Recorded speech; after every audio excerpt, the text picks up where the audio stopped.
Assalamualaikum warahmatullahi wabarakatuh. Balik lagi di tempat kita kali ini. Saya ada kedatangan tamu. Sebenarnya bukan kedatangan tamu juga, tapi tamunya dipaksa datang sini. Bisa dijelaskan namanya siapa dan asal dari mana? Saya Muhammad Taufikur Rahman, asal dari Cibinong. Sebelumnya gimana kabarnya Gus Rohman? Alhamdulillah baik, sehat, afiah. Sehat walafiat atau sehat walapeot? Walafiat insyaallah. Oke. Sebelumnya Gus Rohman di sini nggak keberatan kan kalau saya paksa ke sini datang? Enggak, sama sekali enggak. Alhamdulillah, saya senang. harus seneng dong. Kalau nggak seneng ya wayahna kudu gerak balik. Iya, siap. Mantap. Sambil kita menunggu waktu sholat Jumat, karena kita itu suka tim datang telat, Pak. Jadi kalau udah qomat kita berangkat sana. Kalau khutbah kan bisa ngedengerin di sini gitu. Mantap. Kira-kira kalau menurut Gus Rohman, tindakan seperti itu apakah layak untuk dilakukan atau tidak, atau hanya boleh dilakukan untuk kalangan profesional saja? Iya, boleh dilakukan oleh kalangan profesional aja. Jangan coba-coba aja. Terus gimana tanggapan Bung Rohman dengan ini? Saya manggilnya Bung, Bang, Kang atau Gus? Gimana enaknya aja? Rohman aja. Iya, Rohman aja. Sebelumnya panggilan Rohman itu sendiri dapat dari mana sih? Dari memang namanya Rahman, Muhammad Taufikur Rahman. Tapi selain nama Rohman ada panggilan lain nggak? Ada Oman, ada biasa sih Oman, orang Oman. Ade gitu. Oh. Nah, orang kalau teman biasanya Oman sih, biasa orang man gitu. Oman gitu aja.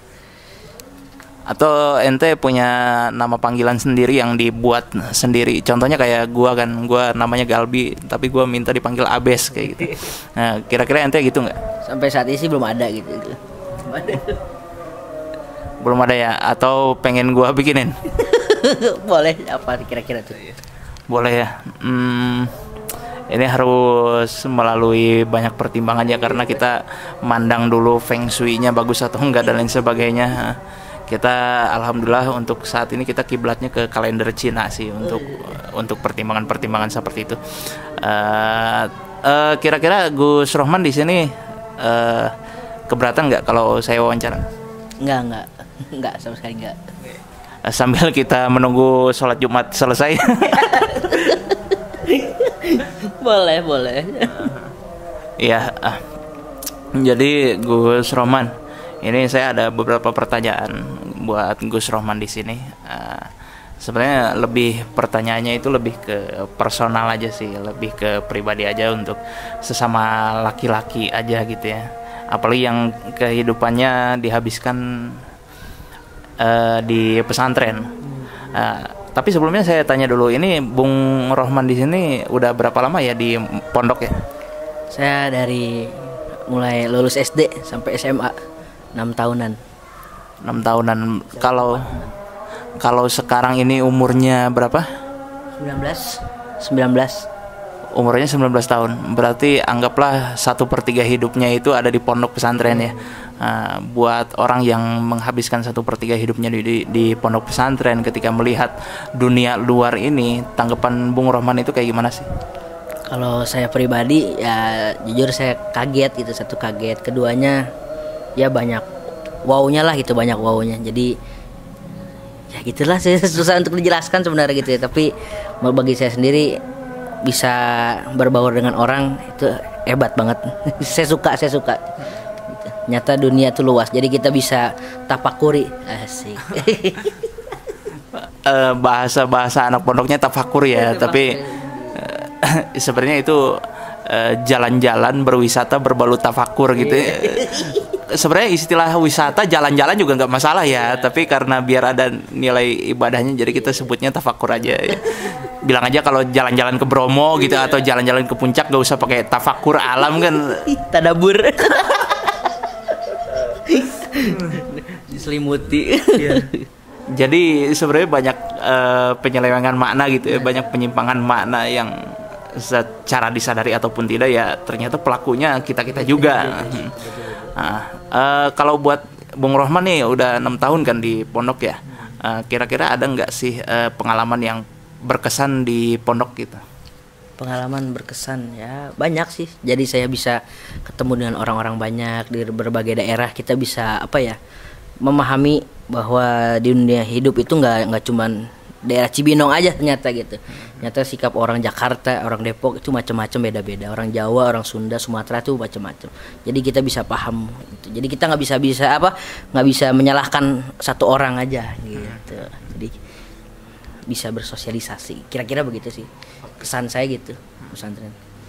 Nah, ini ada satu hal yang mungkin bukan saya sendiri aja yang ngalamin, tapi ada beberapa orang juga yang pernah ngalamin. Bung Rohman sendiri itu ngerasa nggak sih kalau Bung Rohman itu kayaknya lebih nurut sama guru daripada sama orang tua? Iya betul ya, betul sih, betul bener. Dan itu nggak tahu daya tariknya itu kuat banget sih bener. Guru tuh nggak. Sampai mama bilang ya emang mama bukan kiai sih gitu. Jadi gitu ya, gitu bener sih, saya merasakan itu bener. Kalau kita suruh cukur enggak, tapi kalau sama kiai cukur pasti kita cukur, pasti itu pasti. Entah ada daya tarik magis apa gitu ya, atau ada ikatan spiritual yang tinggi.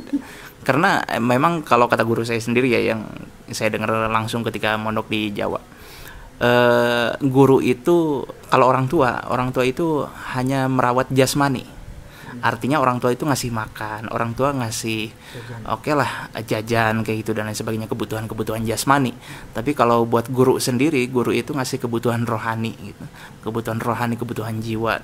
Jadi rasanya memang untuk kedekatan spiritual itu memang lebih dirasakan antara guru dan murid ketimbang anak dan orang tua seperti itu.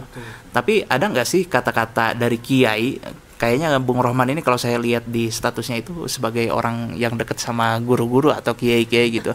Ada nggak sih perkataan-perkataan kiai yang mungkin sama Bung Rohman itu masih diingat sampai sekarang, dan atau yang paling berkesan lah?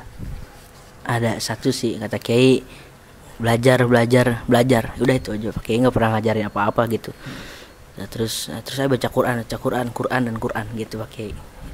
Itu yang saya ingat sampai sekarang gitu. Jadi Pak Kiai. Nama kiainya siapa, Bung? Pak Kiai Jejen Syukrillah, Kiai Haji Jejen Syukrillah. Kira-kira umur berapa tuh Kiai Jejen? Nurul Furqan ya? Iya, Nurul Furqan. Sekitar beliau tuh kurang lebih 60-an kira-kira. 63-an. Ya. Gitu. Oke. Dari perkataan kiai tersebut saya dengar sekilas itu mirip seperti perkataan Tan Malaka sih. Jadi di salah satu kafe ada tulisan yang di bawahnya itu mengutip dari kutipan Tan Malaka. Kalau kata Kiai Bung Rohman mungkin belajar kayak gitu ya. Tapi kalau kata Tan Malaka itu terbentur. Gitu. Tapi kalau saya beda lagi. Belajar tugas tipes. Sakit. Dirasain sendiri sama Bung Rohman? Betul. Saya sampai asma. Sampai kamu aja. King pusingnya saya. Oke, karena ini sudah mendekati waktu sholat Jumat dan khususnya di wilayah Laladon, Bogor dan sekitarnya. Jadi untuk perbincangan kita kali ini kita hentikan terlebih dahulu, nanti kita lanjutkan lagi setelah sholat Jumat gitu ya. Terima kasih Bung Rohman atas waktunya. Sama-sama. Selamat menunaikan ibadah sholat Jumat dan terima kasih bagi yang sudah mendengarkan. Wallahul muwafiq ila aqwamit thoriq. Walaupun tadi sempat ada konflik, tapi kita tetap bisa wakakak wikiki. Wassalamualaikum warahmatullahi wabarakatuh. Waalaikumsalam.